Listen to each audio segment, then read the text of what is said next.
Here's what happened this week at City Council.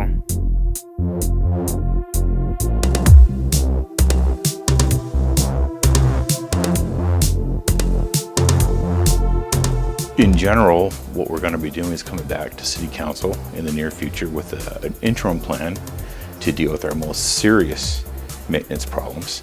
And then we'll come back later to deal with our larger problems because that's more of a multi-year investment. Our other item we talked about was the TxDOT medians. The state sent the city a letter within the last year stating that they're no longer going to maintain the medians on state-owned rights-of-way and that it will be a responsibility of the city. Today, Council took action to fund $200,000 for the installation of play equipment at Jan Summel Memorial Trailhead. And that's really important to the community because now we're able to add one more playground to the community that wasn't there before. Today's action really celebrates the $1 million that we received from the Texas Park and Wildlife Department to help fund playgrounds in El Paso. We applied for a grant for $90,000 and we received a grant for $500,000 from the Petco Foundation. They gave us an opportunity here to develop our plan for the cats at the zoo. With that extra money, the $500,000, we'll be able to complete the project. So we're really excited about that. The City Council approved the construction contract for Chauver Park improvements. We are going to be rehabbing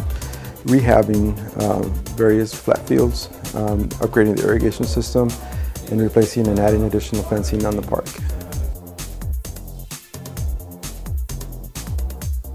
The City Council approved the construction contract for the reconstruction of James Street. James Street is part of the 2012 Street CIP program. It's one of the reconstruction roadways. And we're looking to upgrade the pavement. The Paso Water is going to be upgrading the water and sewer facilities on the project. And we'll be adding a stormwater system as part of that project. Today we did a management update for Council to discuss all of the great actions that are happening with a cross-functional team that's been formed to focus on programming and activation for the streetcar. We're moving into the summer months, and so we're going to be, we're updating the streetcar hours. We've streamlined the streetcar hours every day during the week. Sunday through Wednesday, the streetcar will now run from 11 a.m. till 12 midnight. And then on the weekends, which is Thursday through Saturdays, we'll be going 11 a.m. until 1 a.m. We provided an update to City Council on the reconstruction program for the city, as well as the coordination that we have with the various utility companies. So we give them a status of where we're at to date. We've completed 23 projects. We have an additional 12 that are currently under construction. We have another 12 that are currently out to bid. And we have a balance of 20 projects that are still in design that are looking to be under construction by the end of, or contracted by the end of this calendar year. And today's topic was focusing on our 5-year financial forecast.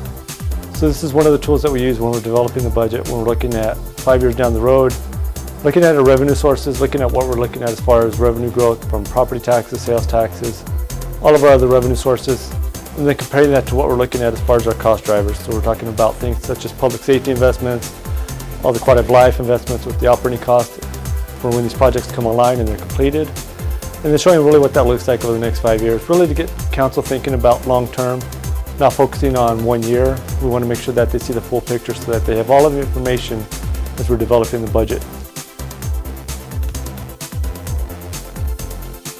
Today's action by the City Council was to amend the capital improvement plan for the airport.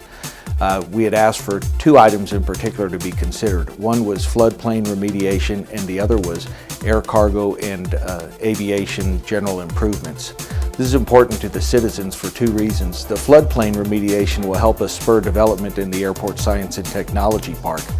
On the air cargo and aviation improvements, that's important too because air cargo is growing and we've got 3 cargo facilities. We need to invest some money in there to improve those facilities to allow our existing tenants to expand.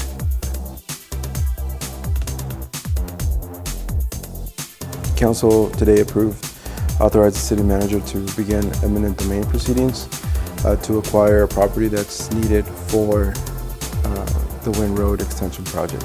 The Wynn Road is a critical link for commercial traffic that comes in and out of the Zaragoza port of entry, as well as help alleviate the congestion that happens when you mix in commercial trucks with regular passenger cars that access the Zaragoza port of entry.